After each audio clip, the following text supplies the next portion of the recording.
Olá! A sociedade é uma eterna construção e reconstrução de valores. E é nesta sociedade que temos as histórias de muitas mulheres protagonistas que mudaram o rumo das próprias vidas. E é para contar essas histórias que a Rede Evangelizar de Comunicação começa a exibir hoje a segunda temporada do programa Mulheres do Nosso Tempo.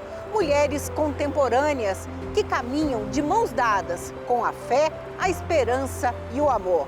Vamos juntos nos emocionar e aprender com elas.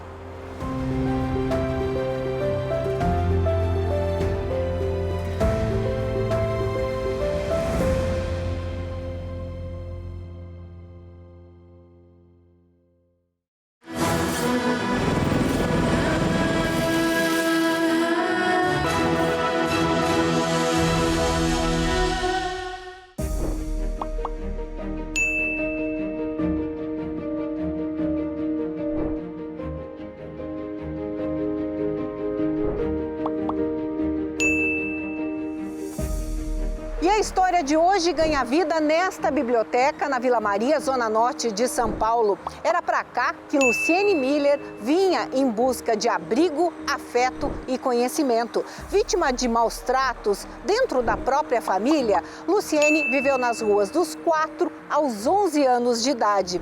E foram os livros lá dentro que mudaram o destino dela. Minha mãe faleceu logo após o parto do meu irmão mais novo. E o meu pai, ele estava esperando esse bebê, estava acompanhando a gravidez com uma expectativa, como a maioria das famílias. E se surpreendeu com a morte dela. E esse impacto gerou uma falta de estrutura familiar e conduziu toda a minha história de uma forma diferente do esperado. Eu não lembro nada dela. Assim, até sinto por isso, porque eu não lembro nada. Não lembro o cheiro, não lembro... Ela me amamentou muito, durante muito tempo até, e eu não tenho essa lembrança. E eu me recordo só dele, de uma lembrança da casa que nós morávamos, e um relacionamento dele comigo, bem específico, uma coisa bem minha e dele, só nossa. Só lembro dele com muito carinho. Me vêm os olhos dele, azuis, bem perto de mim, bem expressivos. A fala, ele era português, então ele falava arrastado o português, bem forte, aquele registro sonoro. Eu lembro muito disso. Lembro dele bem pertinho, sempre perto, então com certeza com muito colo. Brincadeira, ele era brincalhão. Então ele tinha uma relação comigo de muito amor, com uma criança mesmo, uma pequena. Eu era dele e ele era meu. Da morte da minha mãe, de onde eu lembro, até os 4 aninhos e pouco, era um período meu e dele mesmo, onde eu lembro do espaço de casa, das brincadeiras dele comigo e depois do contato com uma moça que ele depois se casou, que foi a minha madrasta, que ele trouxe para morar e ajudá-lo também, para morar com ele, para ser a companheira dele e para ajudá-lo no desafio de me criar. Então ele trouxe ela para conviver com a gente, para tentar retomar a família, eu acho. Eu imagino também isso. Acredito que esse era o objetivo dele. A minha lembrança dela de início era também de cuidado. Que eu lembro dela tentando cuidar, penteando o meu cabelo, levando a comida para minha boca, tentando me dar banho. Eu tenho umas lembranças assim. E ele sempre muito mais próximo, é a minha lembrança. Depois eu percebia ela se afastando um pouco. E hoje, adulta, eu imagino que era um ciúme, algo parecido com isso. Um sentimento de reação à menina que ele tanto mimava. Porque ele era muito, muito grudado comigo mesmo. Esse cenário que eu descrevo era uma casa onde tinha um homem doente, na minha opinião, sofrendo muito pela falta da esposa, que tinha falecido.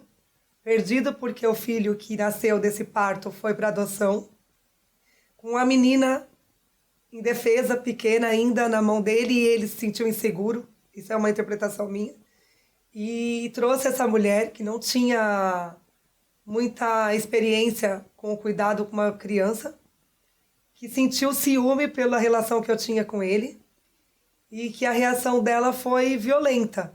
Então, esses ciúmes e essa dedicação que ela deveria ter materna não ia existir, porque ela não era minha mãe. E, consequentemente, ela acabou transferindo para mim essa sensação de raiva, eu acredito. Até que ela me machucou várias vezes. Para tentar me educar, ela me batia, até o dia que ela me machucou me queimando. Que ela derrubou enquanto a gente brincava, enquanto ela cozinhava, ela virou de propósito uma frigideira de óleo quente nas minhas costas. Aí eu tenho exatamente a memória, eu fecho os olhos e consigo entender e sentir, inclusive, como foi.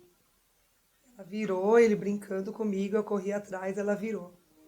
E a reação foi também não foi de cuidado, por isso que eu tenho certeza que foi de propósito. Foi tipo, assim, não lembro a frase, não lembro as vozes, mas eu lembro a dor.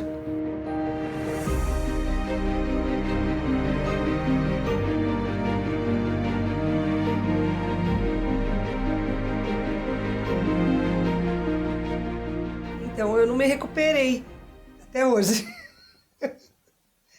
Ela foi uma queimadura profunda, tenho marca nela, no corpo, nas costas, e me marcou muito. Por isso que eu lembro com tanta precisão. Eu fugi de medo deles, mas eu já fazia isso, já fugia da casa de medo pelos maus tratos.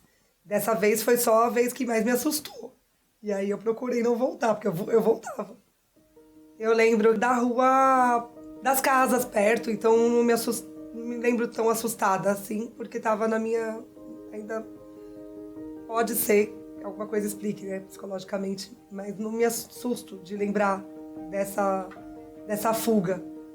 Eu me lembro mais de esperar alguém voltar e não voltar. Assim, é mais do sentimento mesmo do que a realidade. Medo, mas dessa época exata eu não tenho tanta lembrança assim. Eu dormia nas ruas próximas. Eu andava, na verdade, à noite ficava mais acordada, de dia dormia mais. Dormia muito pouco. Comia muito pouco, tudo era muito pouco. Tudo era muito abandonado, assim. Como não iam atrás, eu podia estar até dentro da casa que eles não viam. Então, fora também não viam, nas outras ruas. Aí, para dormir, era mais fácil chegar perto de casa. E o muro era um lugar que talvez eu vi e enxerguei como proteção daquelas pessoas e das outras que começaram a me assustar na rua também. É um imóvel que tem um jardim à volta dela e um muro que circula. E esse muro me protegia. Eu nem sabia que era uma biblioteca. Eu entrava, passava para o outro lado e brincava ali, ficava brincando. Então como foi bastante tempo, eu ficava perto do muro, mais perto da casa que é a biblioteca. Principalmente embaixo de uma marquisezinha que tem, assim. Então eu ficava ali, quietinha. E aí era legal porque lá era tudo lúdico. Então eu entrava e podia entrar. Era uma menina, era a minha visão de criança, dando de cara com um lugar que era diferente do que eu estava acostumada. Eu tinha uma casa, só que era uma casa assustadora. Era uma casa que não era limpa, principalmente era uma casa suja, onde as pessoas estavam alcoolizadas, drogadas, onde essa minha madrasta, ela veio de um centro de prostituição, então o meu pai desconectado, ela levava outros homens para aquele lugar. Então era um lugar movimentado, um lugar barulhento, diferente da biblioteca, que era uma casa para mim, eu não sabia que era uma biblioteca. E aquela casa era quieta, aquela casa era limpa, era colorida. Tem várias coisas dentro de uma biblioteca, não só uma estante parada. Então essas atividades fizeram com que eu fosse crescendo, interpretando o que os autores tinham feito, desenhado, ilustrado, primeiro. E depois foi curiosidade e uma coisa minha mesmo, que é intrínseca, eu sou autodidata. Eu descobri que eu podia aprender qualquer coisa. Uma coisa que Luciene ouvia muito nas ruas é que ela era uma garota esperta e inteligente. E foi exatamente isso que a fez ficar longe das drogas. Porque Luciene pensava assim, se eu usar, eu posso ficar burra. E aí, correr o risco de não aprender nada com aquilo que ela mais amava, os livros. Na verdade, o meu medo era de aceitar as outras coisas, principalmente cola, droga, porque falavam que eu era esperta e eu era sozinha. Então eu acreditei, como falavam que eu era esperta, eu acreditei que eu era esperta. E eu falei, se eu usar aquilo ali, eu acho que eu vou ficar tonta igual aquele cara tá ali. Ele tá meio esquisito. E eu não quero ficar. Então eu me afastei e não cheguei, eu pegava, me enfiava num livro aqui, e me protegia daquilo que me ofereciam. Por medo, mas era por medo mesmo de ficar burra.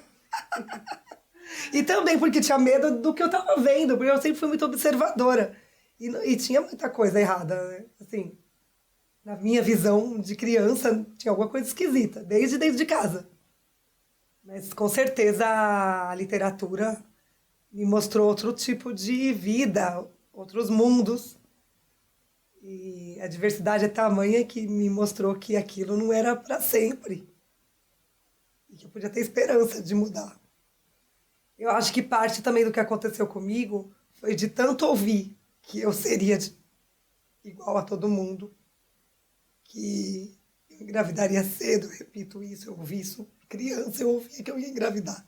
E eu tinha medo, porque minha mãe tinha morrido no parto. Eu sabia que a gravidez que eles falavam era sinônimo de morte para mim. Então, as pessoas costumavam dizer que tudo daria errado. E eu ouvia aquilo e lia coisas diferentes. Então eu só falava assim, mas essa história aqui tem uma alteração, tem mudança. Eu comecei a crescer com senso crítico. Fui uma criança que, por ter contato com grandes obras, por estar dentro de uma biblioteca, eu já passei a ter senso crítico. E aí, muitas crianças têm também. Mas era relacionado ao comportamento que queriam que eu tivesse, ou a toda a invisibilidade que aconteceu. Porque foi muito abandono. E aí eu percebi que eu precisava chamar atenção. Então eu chamava atenção lendo poesia, decorando, desenhando, escrevendo, rindo. Ninguém me percebia quando eu entrava. E eu ficava procurando parte da minha história ali. Então eu não fugi para grandes centros. Eu permaneci num bairro residencial de São Paulo, bem próximo da minha casa, porque eu queria estar perto da minha história. E de talvez encontrar pessoas que pudessem me ajudar por ali, interessadas. Mas vizinhos também não se meteram muito, a família também não.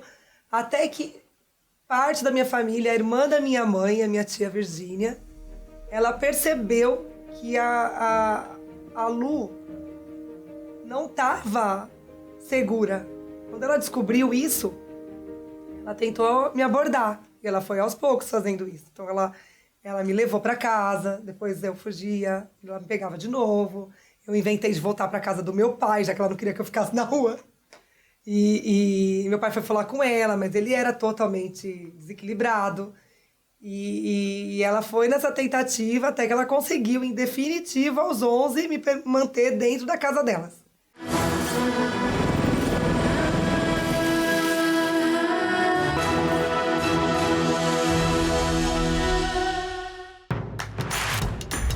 Não perca mais nenhum vídeo da TV Evangelizar. Inscreva-se agora.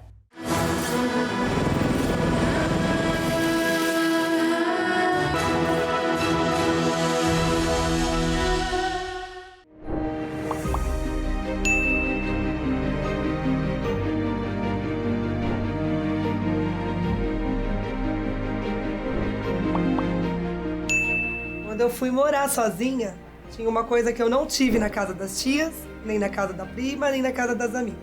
Que era o meu espaço. Que era eu poder tomar banho no tempo que eu quisesse, que era poder colocar os livros em cima da minha cama ou onde eu quisesse. Porque na casa dos outros eu tinha toda a regra e toda a certeza que não era minha casa. Cresci sabendo que aquela casa não era minha. Todas as que eu passei, até eu morar sozinha. Eu fui trabalhar, né, claro, para ter renda. E morei com algumas pessoas até eu ter a condição de morar sozinha. Quando eu fui morar sozinha, eu fui para uma cidade perto, que é Guarulhos, perto da Vila Maria, onde eu cresci. E aí, nesse lugar, nesse condomínio, que eu tinha minha casa e aquele espaço, eu também não me sentia em casa. Porque eu estava super assustada. Eu dormia com a luz acesa, eu tinha medo de ficar sozinha. Eu não estava ali, costumo dizer que eu não estava ali porque eu era uma mulher independente, morando sozinha, bem-sucedida. Eu era uma menina órfã. Então, tinha saído da casa das tias, que era quem eu tinha, e tinha que ir morar em algum lugar. Fui morar sozinha, mas não era o que eu gostava. E aí eu conheci um vizinho, que morava num apartamento no condomínio. Já tinha conhecido outras pessoas, trabalhava, já era uma mocinha, mas quando eu conheci, ele me viu diferente e foi muito rápido. Nossa, eu casei com ele muito rápido. Não me arrependo. Foi o amor e é o amor da sua vida. Olha,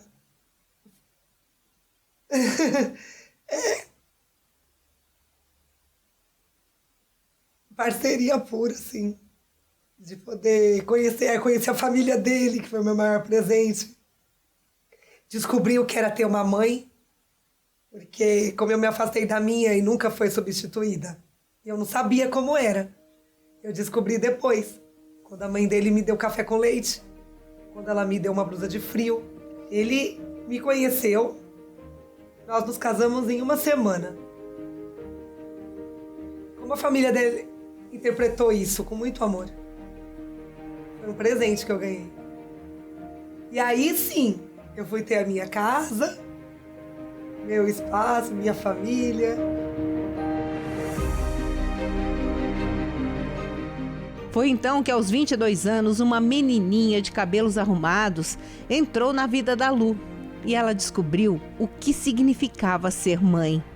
Jenny havia sido adotada pelos pais do marido dela, mas as almas das duas se encontraram. Eram mãe e filha, e é assim até hoje. É tanto amor nessa história que a minha maternidade, ela é especial. E com o tempo eu fui me responsabilizando cada vez mais por ela. Aos 7 anos eu descobri que foi quando aos 7 anos dela, eu tentei engravidar e descobri que não conseguiria engravidar naturalmente. E foi bonito porque eu já tinha esse cuidado, essa responsabilidade com ela, então não me impactou de um jeito que me deixaria muito triste. Eu fiquei triste, muito triste na época. Tentei engravidar outras vezes. E não engravidei, mas também não dramatizei, porque eu já tinha a Jenny. A Jenny é linda. Ela é linda, ela é quietinha, é tímida. Ela é inteligente.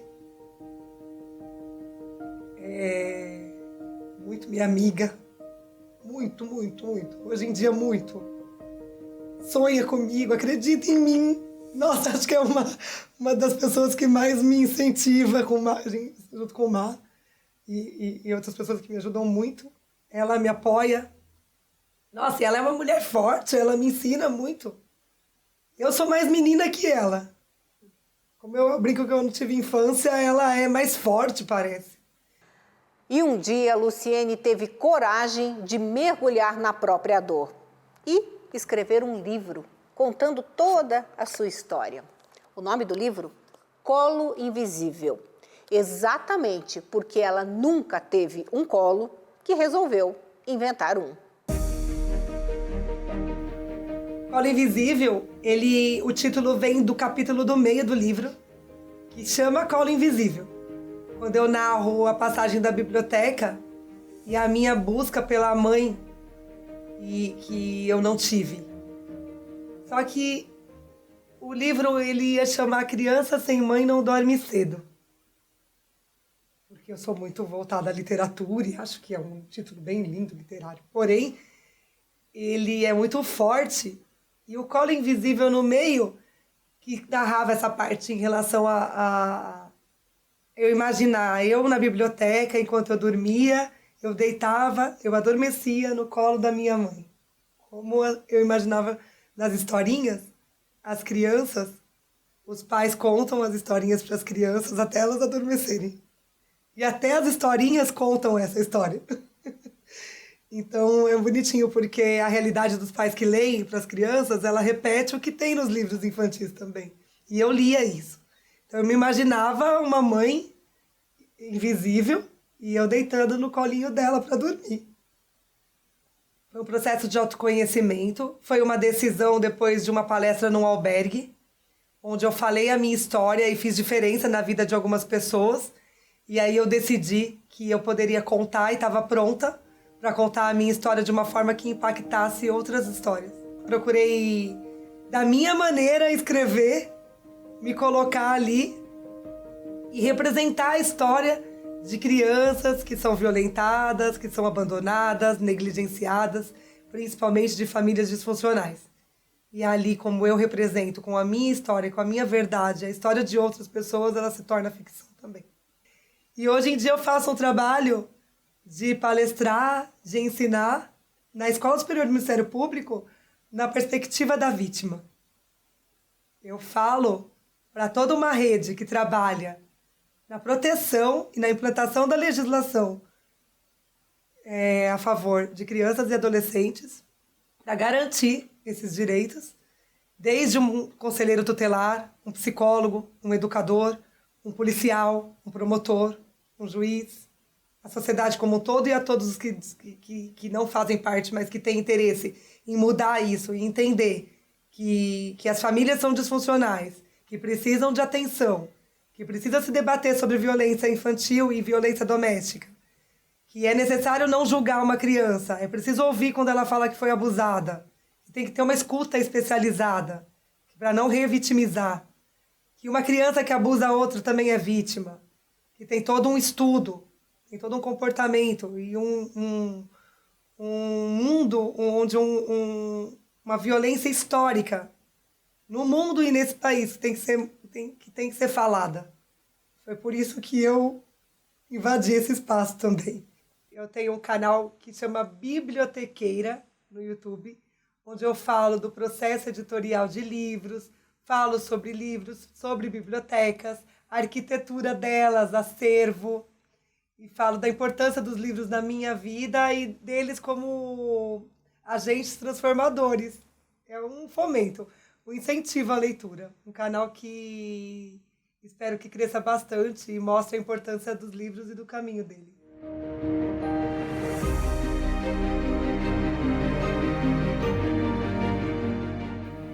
Ele era um cara alegre,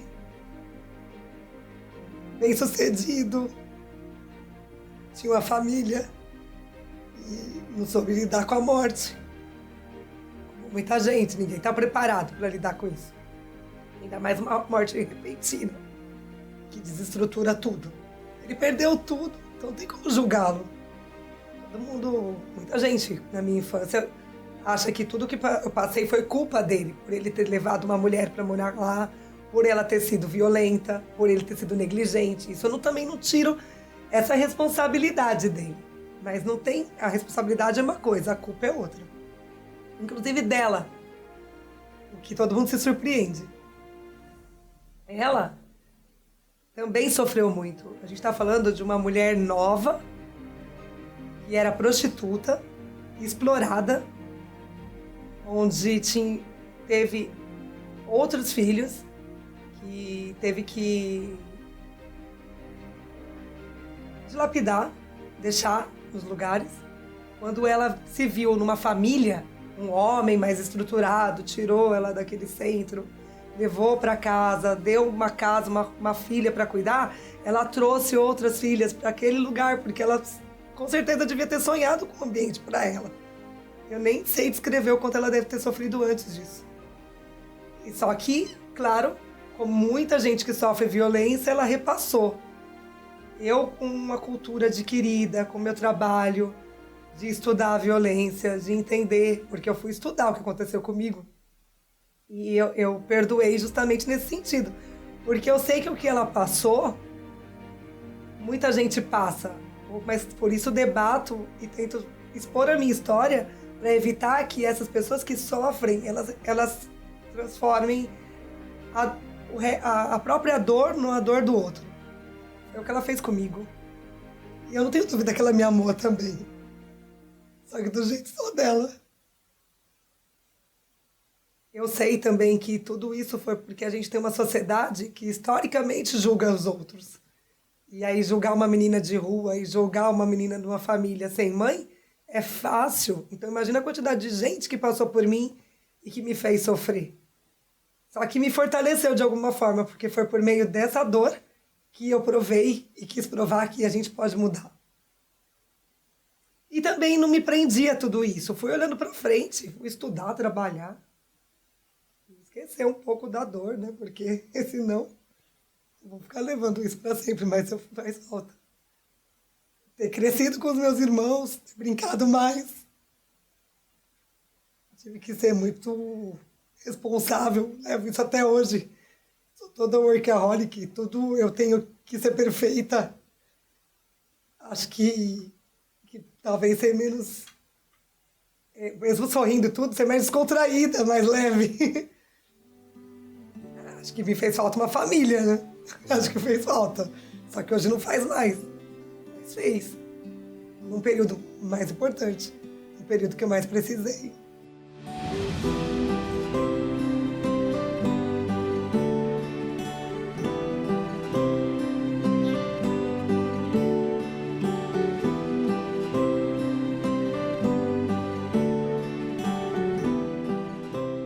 Eu acho que a mulher do nosso tempo é uma mulher capaz, que pode colocar emoção no que faz, mas a mulher hoje em dia é completamente diferente. A mulher do nosso tempo é uma mulher autossuficiente e ainda precisa ser tratada diferente, porque mulher ainda é delicada. Apesar da mulher querer equidade e nos espaços que são necessários, e a gente tem que ter valor, eu acho que ainda precisa de muito cuidado. Os colos que eu tive na vida foram a maioria das mulheres, assim, foi grande parte de colos femininos, mulheres que ajudam outras mulheres.